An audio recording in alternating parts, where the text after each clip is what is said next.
और अब आपको सीधे लिए चलते हैं देहरादून, जहां पर उपनिषदीय दर्शन बोध पुस्तक का विमोचन किया गया है, जहां पर उत्तराखंड के सीएम पुष्कर सिंह धामी कार्यक्रम में शिरकत कर रहे हैं और भगत सिंह कोश्यारी अभी संबोधित कर रहे हैं, सुना रहे हैं। उपनिषदों पर मुझे पूरा विश्वास है कि ये पुस्तक लोकप्रिय होगी। हम सब लोग भी कोशिश करेंगे, थोड़ा जेब से खर्चा तो बहुत करते हैं, एक किताब खरीद लेंगे तो क्या बुरा होगा। तो अगर हम सब लोग पुस्तक खरीदें, घर में रखें, आप नहीं पढ़े तो हो सकता है अगली पीढ़ी वाला पढ़े, इतनी पढ़ने लायक पुस्तक है।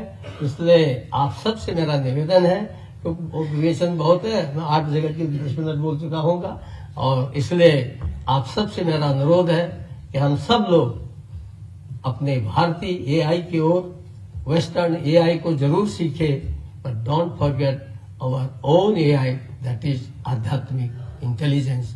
हम उस दिशा में इस पुस्तक को पढ़ने के बाद आगे बढ़ पाएंगे।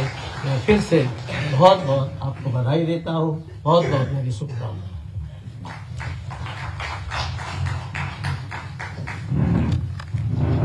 बहुत बहुत धन्यवाद अध्यक्ष महोदय श्री कोश्यारी जी। यह सच है कि आर्टिफिशियल इंटेलिजेंस उसमें अध्ययन रहा है। भाइयों बहनों, श्री प्रकाश सुमन ध्यानी जी, अभी तक हम लोग उनको जो जानते हैं, ज्यादातर उनका परिचय है एक सामाजिक जीवन में, राजनीतिक जीवन में, और चिंतक के रूप में उनकी एक अलग पहचान है। और मैं भी बहुत 2 दशक से ज्यादा समय से उनको नजदीक से जानता हूं, परंतु अपनी अब जो इन्होंने ये कृतियां, उत्कृष्ट कृतियां, इनके माध्यम से वो आप भारतीय वैदिक दर्शन और सनातन संस्कृति के संभावक के रूप में भी अपनी एक नई पहचान स्थापित कर रहे हैं, एक नई दिशा की ओर बढ़ रहे हैं, जो निश्चित रूप से एक ध्वजवाहक के रूप में भी काम करेंगे। और श्री ध्यानी जी ने अपनी इस पुस्तक में जिस प्रकार के उपनिषद के जटिल और गूढ़ रहस्य हैं, उनको बहुत ही साधारण तरीके से लिखा है, वो निश्चित रूप से उसके बारे में जितना कहा जाए उतना कम है। उन्होंने विद्वान प्रोफेसर श्री विष्णुपद महापात्र जी का योगदान इस कृति को और भी समृद्ध बनाता है। अपनी इस कृति के माध्यम से श्री ध्यानी जी ने भारतीय ज्ञान परंपरा के जो विभिन्न आयाम हैं, उन सबको हम सबके समक्ष भी रखा है, और एक नई पीढ़ी के लिए, एक उनके प्रेरणा के लिए उनको किस रूप में जाना चाहिए, मेरे से पहले पूर्व वक्ताओं ने बहुत विस्तार से बताया है।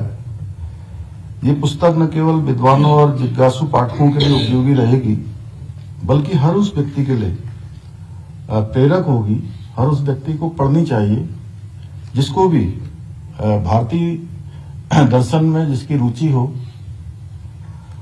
भाइयों बहनों, उपनिषद भारतीय संस्कृति और दर्शन की जो मूल्य निधि है, जिसने न केवल भारतवर्ष को बल्कि संपूर्ण विश्व को ज्ञान और चेतना का मार्ग दिखाया है। अभी कुछ दिनों से मैंने ये प्रयास किया है कि स्वामी विवेकानंद जी ने जो शिकागो सम्मेलन में भाग लिया, अपना व्याख्यान दिया, और व्याख्यान देने के बाद जब वो वापस लौट कर आए, कोलंबो में, जाफना में, अनेक स्थानों पर जो उन्होंने अलग अलग विषयों पर अपने व्याख्यान दिए, उन व्याख्यानों को मैं पढ़ रहा था, तो तब ध्यान में आता है कि वास्तव में जो हमारा जो भारतीय ज्ञान परंपरा है, वो संपूर्ण विश्व को एक रूप में मानने वाली है, पूरे दुनिया को एक वसुधैव कुटुंबकम के रूप में मानने वाली है। आज तमाम प्रकार की बातें चलती हैं, और हम इसमें थोड़ी देर के लिए सोचें। स्वामी विवेकानंद जी ने उसमें लिखा है, उनके व्याख्यान में है, कि एक हमारा जो, जिसके बारे में अभी गणी भाई कह रहे थे कि हमने हिंदू स्टडी सेंटर दून विश्वविद्यालय में खोलने का निर्णय लिया है, जिस पर शोध होगी, रिसर्च होगी।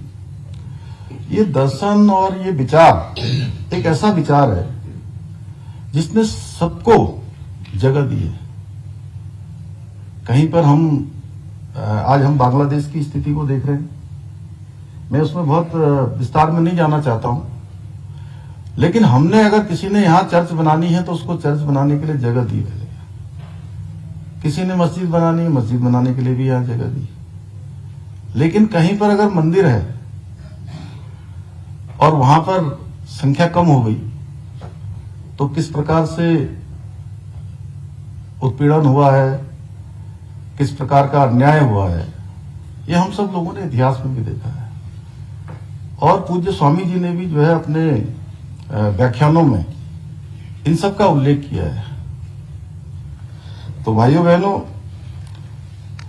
उपनिषद में हमारे ऋषि मुनियों ने जो जीवन है, सत्य, आत्मा, ब्रह्मा और मोक्ष से गूढ़ विषयों को बहुत ही सरल और वैज्ञानिक तरीके से उसको प्रस्तुत किया है।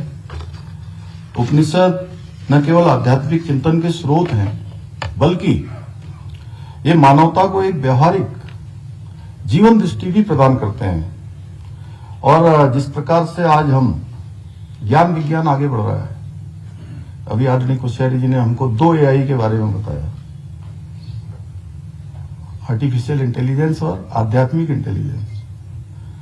तो जिस प्रकार से आज ये ज्ञान विज्ञान आगे बढ़ रहा है, तब जो उपनिषदों का जो ज्ञान है, हमारे वेदों का ज्ञान है, वो हमारे लिए और भी प्रासंगिक हो जाता है।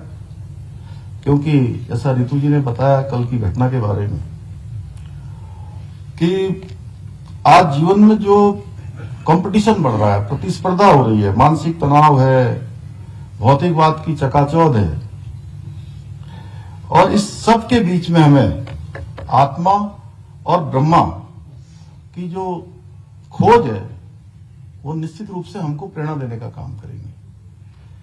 और श्री ध्यानी जी ने ये पुस्तक न केवल हमारे युवाओं को जो भारतीय संस्कृति के मूल तत्व हैं, न केवल उनको जोड़ने का काम करेगी, बल्कि सभी को आत्मचिंतन के लिए, आत्म विकास के लिए और स्वयं की खोज के लिए भी प्रेरित करेगी। और सच में हम सभी को लिखना तो बहुत अच्छा है, अगर लिख नहीं पाते हैं तो पढ़ना जरूर चाहिए। क्योंकि ये जो इस प्रकार की पुस्तकें हैं, ये पुस्तकें हमारे दिमाग को खुराक देने का काम करती हैं। भाइयों बहनों, हम सभी जानते हैं हमारा प्रदेश देवभूमि होने के साथ साथ आध्यात्मिक चिंतन का भी एक महत्वपूर्ण केंद्र भी है। इसीलिए आदि शंकराचार्य जी, स्वामी विवेकानंद जी ने हमारे राज्य की पूरी यात्रा करी। यहाँ पर अनेक स्थान हैं, अल्मोड़ा से लेकर अनेक उनके जो ग्रंथ, वो पुस्तकें लिखी गई हैं, उसमें उसका विस्तार से उल्लेख है। हमारे सभी ऋषि मुनियों ने इस पुण्य धरा को अपनी शरण स्थली बनाया है। और श्री ध्यानी जी की भी एक कृति, उत्तराखंड की जो हमारी एक गौरवशाली परंपरा है, इस गौरवशाली परंपरा को आगे बढ़ाने के लिए निश्चित रूप से एक महत्वपूर्ण कदम साबित होगी। मेरा मानना है कि अपनी परंपरा और संस्कृति के संरक्षण से ही कोई समाज अपना मजबूत भविष्य कर सकता है। ऐसे में इस प्रकार की पुस्तकें आने वाली हमारी जो पीढ़ियां हैं, उनको हमारी जड़ों से, हमारी संस्कृति से जोड़ने का काम करेगी। और बहुत ज्यादा न कहते हुए आप सबका एक बार फिर से यहाँ पर स्वागत करते हुए, आप सबका अभिनंदन करते हुए और आदरणीय ध्यानी जी को उनकी इस अनमोल कृति के लिए बहुत बधाई देता हूँ। और मैं समझ सकता हूँ कि आपने कितना प्रयास किया होगा इसको लिखने में। जब ये लिखकर आ जाती है शानदार, हमारे प्रकाशक जी ने भी उसमें योगदान दे दिया, लेकिन एक एक को जोड़ने में, और जब हम लिखते हैं थोड़ा सा, मैं काफी सारे पुस्तकों के लोकार्पण के कार्यक्रम में सम्मिलित हो चुका हूं, इसलिए मैं खुद तो नहीं लिख रहा हूं, लेकिन मैं लिखने वाले के भाव को समझ रहा हूं कि जब वो लिखता है तो थोड़ा सा जैसे ये धरातल है, इस धरातल से ऊपर आ जाता है।